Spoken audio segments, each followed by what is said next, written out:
आज दिनांक 13 तारीख रात्री 9:30ची परिस्थिती. हे बघा, हे पाणी गेटमध्ये जाण्याच्या परिस्थितीत पाणी किती आहे ह्याचा अंदाज घ्यायचा असेल तर हे बघा, कचऱ्याचा डब्बा 25% बुडाला आहे. हा रस्त्यावर आहे आणि हे पाणी याचा तुम्हाला अंदाज कदाचित घेता येईल किती पाणी आहे. आणि हे फक्त 15 मिनिटाचा पाऊस आहे. रस्त्यावरती सुद्धा असं पाणी आहे, पाहू शकता. म्हणजे पाय तुम्हाला दाखवतो रस्त्यावर किती पाणी आहे. आणि हा भाग बघा, समोर नवीन बनलेला रोड आहे आणि तिकडे पाणी जाण्याचा रस्ता आहे. हा परिसर म्हणजे विकास पीडित परिसर झाला आहे. समोरचा रोड झाला, KTIL कंपनीने तो रोड बनवला. इंजिनियर्सना वारंवार सांगूनही त्यांनी नाली खाली घेतली नाही. वास्तविक त्यांना सांगितलं होतं, इकडे 2 खेड्याचं पाणी नगरपालिकेने आणलेलं आहे. तत्कालीन नगराध्यक्षांनी गावाबाहेरील पाणी नालीद्वारे गावात आणलेलं आहे आणि इंजिनियरना आम्ही सांगितलं होतं की कृपया इकडे भरपूर पाणी येते, नाली थोडी खाली घ्या. त्यांनी नाली खाली घेतली नाही. वरच्या आमची डिझाईनप्रमाणेच आम्ही करतो म्हणाले, त्या डिझाईनप्रमाणेच त्यांनी नाली केली. नंतर आमच्या अथक परिश्रमानंतर त्यांनी पाईप टाकण्याचे कबूल केले. 4 फीट पाईप टाकण्याचे ठरले होते, पण 4 फीट पाईप न टाकता 2च फीट पाणी टाकले. आणि बघा, हे 15 मिनिटाचा पाऊस पडला की हा भाग असा होत आहे. म्हणजे नागरिकांनी या अशा भागाकडे बघायचं कसं. तत्कालीन ठोंबरे साहेबांना सुद्धा आम्ही सांगितलं होतं, तेव्हा CEO ठोंबरे साहेब होते. त्यांनाही सांगितलं होतं की साहेब नाली खाली घ्या म्हणून, पण ढिम्म प्रशासन ऐकत नाही. आणि आत्ताही परवा दिवशी मोरे साहेबांना ही परिस्थिती आम्ही दाखवली आहे, पण त्याचा काही कायमस्वरूपी उपाय करण्यात आला नाही. समोर नाली थोडी फोडली, 2 नाल्या आहेत. या भागातील पाणी समोर जाण्यासाठी कमानीजवळ 2 नाल्या आहेत. एक नाली खाली आहे चंबर टाकून केलेली, जी की आग्रहपूर्वक बनवली आहे.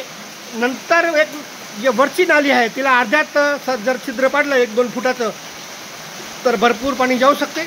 पण हा असा भाग आहे बघा. आणि हा विकास पीडित झाला आहे, कारण की हा भाग उंच होता, पण समोर बिलोली धर्माबाद रस्ता उंचावर घेतला आणि नाली खाली घेतली नाही. आग्रह केला, वारंवार सांगितलं, बातम्यांद्वारे सांगितलं, पण कुणीही ऐकलं नाही. प्रशासन सामान्य माणसाचं ऐकत नाही, पत्रकार म्हणून म्हणलं तरीही ऐकत नाही. आणि 2 दिवसाआधी आम्ही व्हिडिओ बनवला होता, त्यावेळेस नगरपालिकेचे कर्मचारी थेट घरापर्यंत आले होते, पण कायमस्वरूपी रस्ता तयार केला नाही.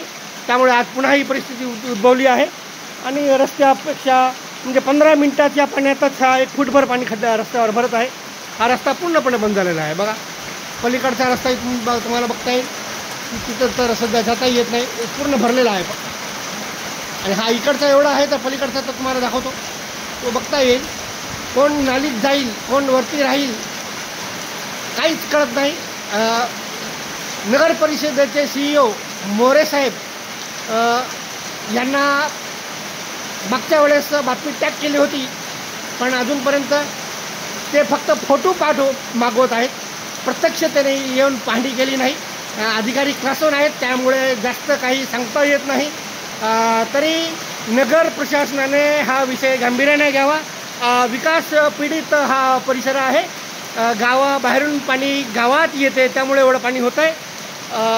समोर हुनगुंदा रस्त्यावर वेअरहाऊस आहे, त्या ठिकाणी चंबर टाकून, वेअरहाऊसच्या अलीकडे कोपऱ्याचा चंबर टाकून पाणी पूर्वेकडे नेलं पाहिजे, पण तसं होत नाही. ममदापूर मलकापूर या भागातील पाणी गावात नालीद्वारे आणलेलं आहे आणि त्यामुळे त्याची परिस्थिती उद्भवली आहे. यावर कायमस्वरूपी तोडगा काढण्याची गरज आहे, अन्यथा हा भाग सगळा सखल होईल. केवळ एका घराचा प्रश्न नाही, तर संपूर्ण परिसर घाण होत आहे. इकडे चिखल जमा होत आहे, चिरटे होत आहेत. पण 2 ते 2.5 वर्ष झाले निवडणुका नाहीत. शासन नाही, प्रशासनच आहे. प्रशासन कोणाचंही ऐकत नाही.